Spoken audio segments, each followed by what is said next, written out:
जैसा क्वेश्चन में लिखा है, a satellite is already revolving around the earth, so its total energy is given by minus gmm by 2r. अब उसको एक ऑर्बिट से दूसरी ऑर्बिट में शिफ्ट करना है, तो एनर्जी चेंज हो जाएगी। अर्थ के around if a satellite is revolving, ये अर्थ है and satellite is revolving, satellite is at a distance R, तो टोटल एनर्जी ऑफ सैटेलाइट जो होती है, this is satellite, minus G M M by R. Initial value of R is 3R, final value of R is 4R. So we can say total energy initial minus GMM by 2R होता है, तो R की जगह 3R हो गया। Total final energy, ये kinetic plus potential है, दोनों मिला के इतना होता है। This is kinetic plus potential energy minus GMM by 2 और R की जगह 4R लेंगे। So this one is minus GMM by 6R. This is minus GMM by 8R.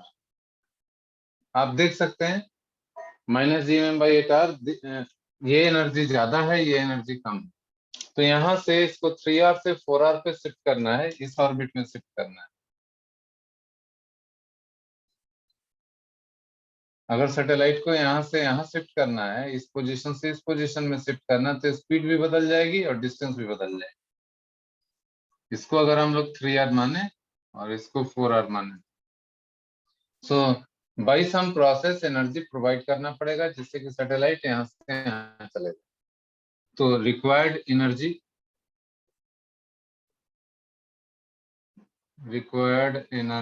Is, जो ज्यादा एनर्जी है, minus GMM by 8R minus GMM by 6R। तो हम लोगों ने ये क्या किया, total energy final minus total energy initial कर दिया। So required energy is GMM by R 8 into 6 and 8 minus 6 is 2 divided by R also. So required energy is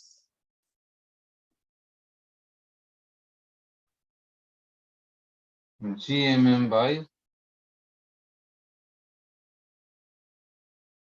वहाँ पे 8 नहीं होगा सर, कैलकुलेट कहाँ पे, यहाँ पे नीचे 24 है, मतलब 24 आएगा सर, बाहर भी 8 8 लिखा है सर। ओके ओके, ठीक ठीक ठीक, यहाँ पे सिर्फ R होगा, here only R, तो ये कैंसिल होगा। सो GMM by 24R, यही आंसर होगा। इसमें आप केयरफुली वैल्यू डालना है, उसके लिए आपको ये, हाँ, ये इंफॉर्मेशन दिया गया है ताकि कैलकुलेशन इजी हो जाए। So now we can change this as required energy equals, calculation आसान बनाने के लिए ये किया गया है। आप इसको कर सकते हैं GM बाई आर स्क्वायर को सेपरेट कर लेंगे, GM बाई आर स्क्वायर, और एक R ऊपर में आ जाएगा, M इंटू R ऊपर में आ गया, 24 नीचे में आ गया, तो GM small m into R और एक R यहाँ, ये वापस वही हो जाएगा। इसका वैल्यू है 9.8 SI unit. Mass of the satellite 10⁻³ kg। Radius of the earth, देखिए इसमें कुछ लोग गलती किए हैं, किलोमीटर, इसको मीटर में बदलना होगा ना, 10⁵ डिवाइडेड बाई 24। तो जब कैलकुलेशन करेंगे तो ये अप्रोक्सीमेटली आएगा 2.61 into 10⁹ joule. 2.61 into 10⁹ joule of energy is required. This is the final answer.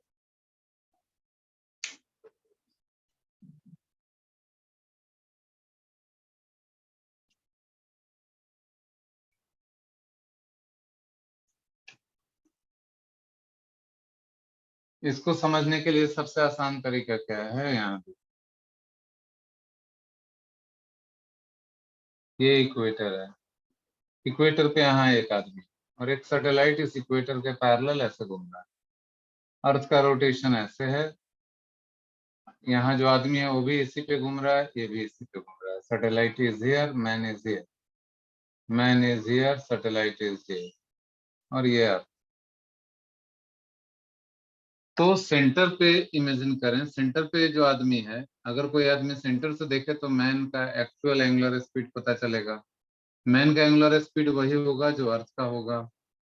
Satellite का एंगुलर स्पीड जो होगा वो अलग होगा, WS। तो यहाँ से कोई आदमी देखे तो मैन का एंगुलर स्पीड, सैटेलाइट का एंगुलर स्पीड दोनों का अलग अलग होगा। सैटेलाइट की एंगुलर स्पीड ज्यादा होगी, तो angular speed of satellite with respect to earth is angular speed of satellite minus angular speed of earth, because both are revolving in the same direction. Same direction है इसलिए घट गया, opposite direction होता तो add हो जाता। और आप सभी लोगों को मालूम है कि एंगुलर स्पीड होता है 2 पाई बाई टाइम पीरियड, इसका इस्तेमाल कर लेंगे। 2 pi by time period of satellite with respect to earth, 2 pi by time period of satellite minus 2 pi by time period of earth. बस इसको सिंप्लीफाई कर लेना। आपको चाहिए time period of earth and satellite, नहीं, आपको चाहिए कि time after which observer will see again, so time period in which satellite will be observed by the observer. Satellite का टाइम पीरियड अर्थ के रिस्पेक्ट में है, अर्थ के रिस्पेक्ट में मतलब इस मैन के रिस्पेक्ट में, यही चाहिए। यानी 1 by TSE is TS into TE minus TS। Therefore, time period of satellite with respect to man or earth is TS into TE.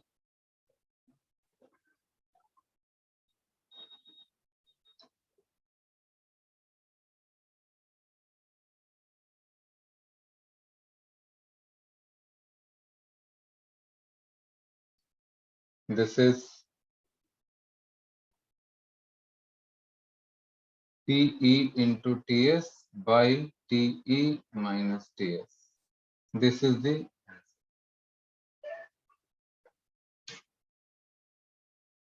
मैंने लिखा है effect on time period of earth due to change in its radius. किसी भी reason से अगर radius of earth change हो जाए due to any reason, earth shrink कर जाए किसी कारण से या एक्सपैंड हो जाए, तो इसका टाइम पीरियड बिल्कुल चेंज हो जाएगा। Reason is we can apply conservation of angular momentum about its own axis। अर्थ का जो एक्सिस ऑफ रोटेशन है उसके about conservation of angular momentum हम लोग लगा सकते हैं, क्योंकि कोई एक्सटर्नल टॉर्क नहीं है जो इसके एंगुलर स्पीड को चेंज करे। Initial radius is R, due to any reason अगर रेडियस चेंज हो गया तो, for example assume radius decrease, assume that radius suddenly decreases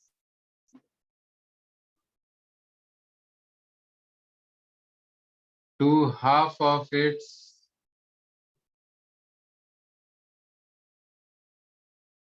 current value। इस तरह का क्वेश्चन बार बार पूछा जाता है हर एक एग्जाम में। हम लोग एज्यूम कर रहे हैं कि अगर अर्थ का रेडियस सडनली अभी के वैल्यू से r डैश जो है r/2 अगर हो गया तो उसके टाइम पीरियड पे क्या असर पड़ेगा। तो applying conservation of angular momentum, I1 omega 1 equals I2 omega 2, because it is a solid sphere, so initial angular moment of inertia 2 by 5 mr square, 2 by 5 mr square। Initial omega is 2 pi by T naught, time period T naught is 24 hours। This is I1, this is ω1।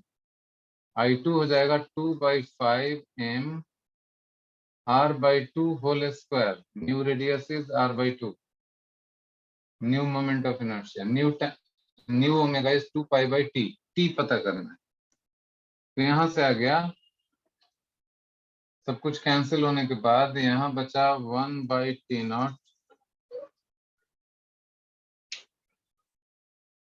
1/T0 equals, यहाँ आ जाएगा 1/4, r²/4 है तो, and 1/T। So T will become T0/4, that is 24/4, that is 6 hours. So new time period will be 6 hours only। यानी 6 घंटे में ही दिन और 6 घंटे में ही रात होना चालू हो जाएगा, हर 6 घंटे में।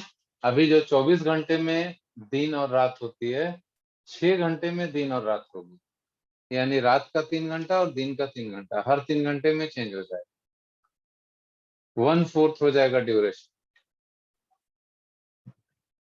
तो 24 घंटे की बजाय 6 घंटे में दिन रात होना चालू हो जाएगा।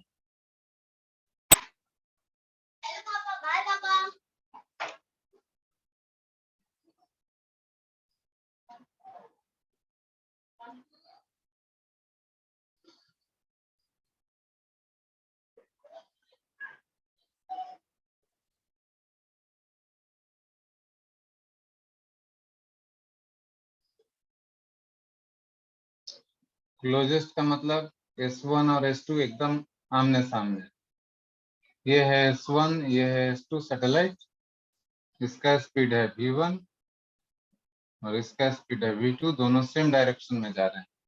इसी वक्त की सारी वैल्यूज कैलकुलेट करनी है at this moment of when they are very close to each other, closest to each other.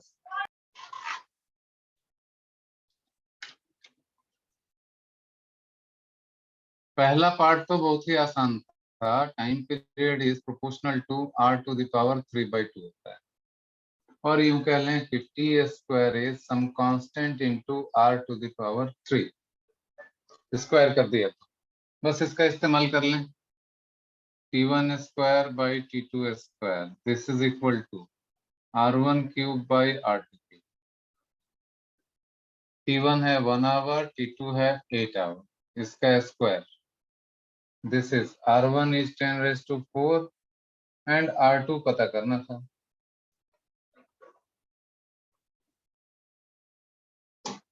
r1 is 10⁴, r2 पता करना है पावर 3। अब ये हो गया 10⁴ upon r2 whole cube is 1/64, 1/64 is 1/4⁴. So 10⁴ by r2 is 1/4. Therefore r2 is 4 into 10⁴ kilometer. This is the answer to first part. सिर्फ formula का proper इस्तेमाल करना बस। सेकेंड पार्ट, रिलेटिव स्पीड बताना है, S2 का स्पीड S1 के respect में। तो S1 S2 का पहले एब्सोल्यूट स्पीड निकाल लें, अलग अलग दोनों का स्पीड निकाल लें, क्योंकि टाइम पीरियड मालूम है, रेडियस मालूम है। v1 होगा 2πr1/t1 और v2 होगा 2πr2/t2। तो रिलेटिव स्पीड हो जाएगा v1 - v2, v1 - v2 will be 2π is common, r1/t1 minus r2/t2, बस वैल्यू डाल देना है। So relative speed is 2π, r1 is 10⁴ and t1 is 1 hour। तो किलोमीटर पर आवर में आएगा ये, हम लोग किलोमीटर पर आवर में कैलकुलेशन कर रहे हैं। r2 is 10⁴ and t2 is time period is 8 hours।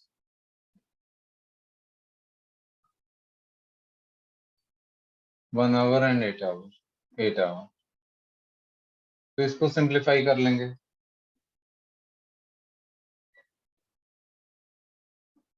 This is 2 pi into 10⁻⁴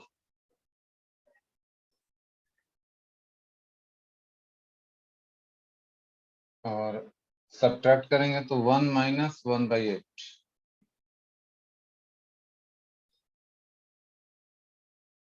इसको सिंप्लीफाई करिए फिर। 4 छूट गया सर, रेडियस r2 का 4 × 10⁴ है। अच्छा वो छूट गए, राइट। थोड़ा सा चेंज आएगा। R2 इज 4 × 10⁻⁴, तो 4 से मल्टीप्लाई कर दें तो यहाँ आ गया V1 - V2, this is equal to, यहाँ 4 है तो 4 से ये कैंसिल हो रहा है, 1 - 1/2 आ जाएगा। 2 pi into 10⁻⁴ common, 1 - 1/2 is 1/2, 2 cancel. So relative velocity between the two satellites is pi into 10⁻⁴ kilometer per hour. This is the answer to second part. C part directly भी कर सकते हैं। The angular speed of S2 with respect to S1, तो V1 - V2 निकाल ही चुके हैं, by R2 - R1 कर लें।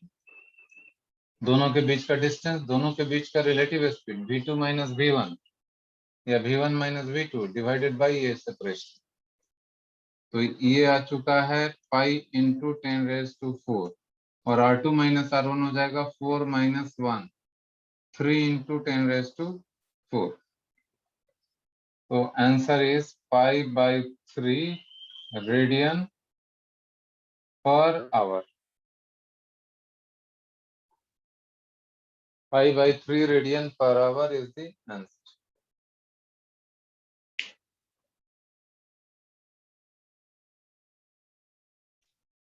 इसका मीनिंग समझिए, क्या मीनिंग हुआ इस क्वेश्चन का। Suppose this is the earth and a satellite is, this is the equator, geostationary satellite है, तो इक्वेटर के पैरेलल ऑर्बिट में it is revolving like this.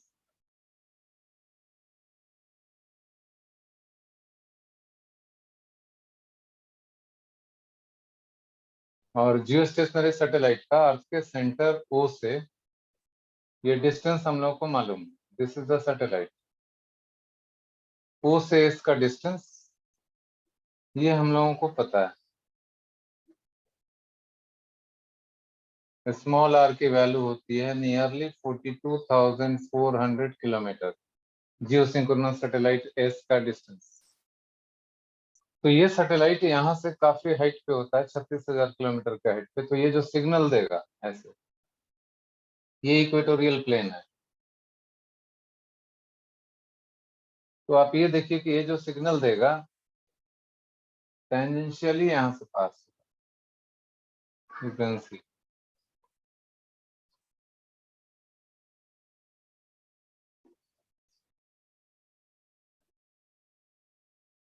हम लोग ये यहाँ पे समझना चाह रहे हैं।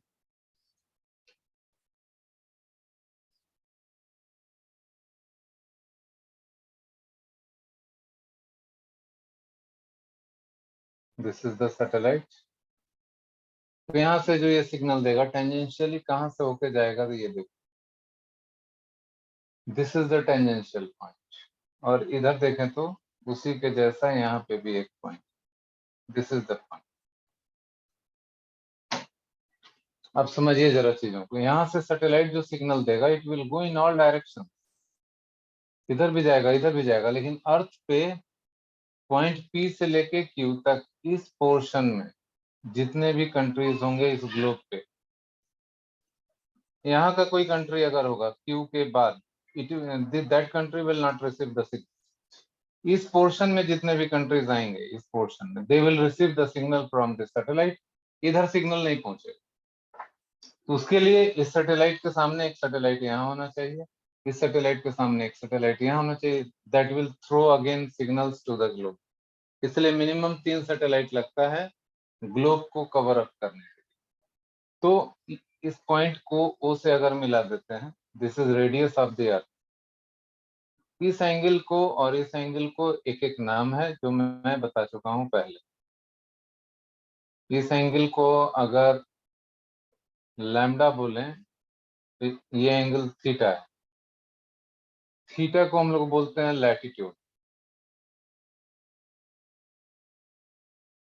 और लैम्डा को बोलते हैं कोलैटिट्यूड। पॉइंट पी के लिए lambda is colatitude and theta is latitude. तो आपसे यही पूछा गया है कि find the minimum colatitude, minimum value of lambda. तो यहां से लेके यहां तक हर पॉइंट का अलग अलग कोलैटिट्यूड है। तो last country which can receive the signal is at point P, यानी इसके बाद कोई कंट्री सिग्नल रिसीव नहीं कर रहा है। तो यही लैम्डा मिनिमम हुआ। जितना ऊपर जाएंगे वो ये एंगल घटता जाएगा। So last point is point P which can receive the signal, उसके लिए लैम्डा लोएस्ट हुआ। जितना इधर जाएंगे लैम्डा बढ़ता जाएगा। You have to find value of this lambda.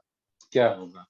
Capital R already you know it is 6400 kilometer and this is tangent, so this angle is 90 degree। तो ये डायग्राम अगर आपको समझ में आ गया तो इसमें सारा हिंट मैंने दे दिया। अब 1 मिनट के अंदर कोई भी आंसर बता सकता है।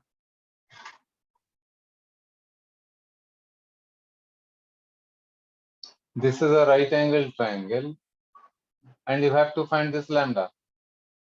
ये थीटा जो है this is 90 degree minus lambda, this is 90, so this angle is lambda. ये right angle triangle.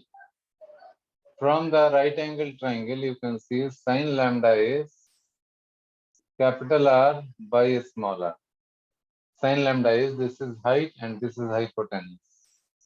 Capital R is 6400 kilometer and small r is 42,400 kilometer. So sin lambda is 64 by 424। Approximately कितना आएगा आप लोग calculate करके मेरे को बताइए।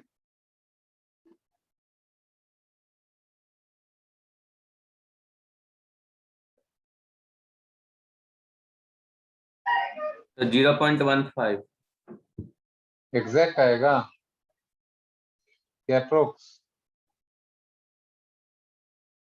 So final answer is lambda equals sin inverse 0.15. This is the answer. दो बातें समझनी है। मैंने जो बताया उसमें दो इंपॉर्टेंट बात।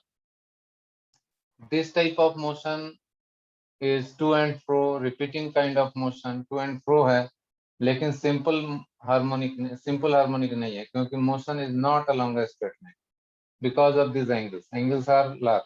अगर ये छोटा एंगल होता तो इस तरह का केस हो जाता, इसलिए इसको बोलते हैं हम लोग oscillatory motion. But if this angle is small, less than equal 10 degree, तो टू एंड फ्रो होने के साथ साथ motion is nearly along a straight line, इसलिए इसको हम लोग सिंपल हार्मोनिक मोशन रखेंगे, नाम बोलेंगे। सिंपल का मतलब होता है कि मोशन नियरली स्ट्रेट लाइन के अलोंग होना चाहिए। हार्मोनिक मतलब रिपीटिंग टाइप होना चाहिए, इसलिए इसका नाम है सिंपल हार्मोनिक मोशन। देखने से ये भी लगता है लेकिन ये सिंपल हार्मोनिक मोशन नहीं है। पहला वाला ऑसिलेटरी मोशन कहलाएगा, हालांकि वो भी रिपीटिंग टाइप है। और जो पेंडुलम वाला डायग्राम दिख रहा है दैट इज सिंपल हार्मोनिक। और अगर मोशन एकदम स्ट्रेट लाइन पे ही हो रहा हो, if motion is along a straight line, यहाँ वाल हो और एक बॉल जा रहा हो बार बार, या इस तरह का सिस्टम हो, ऐसा स्प्रिंग हो, स्प्रिंग मास सिस्टम, आप इसको इधर पुल करके छोड़ दीजिए, then it will keep on moving with some velocity बार बार।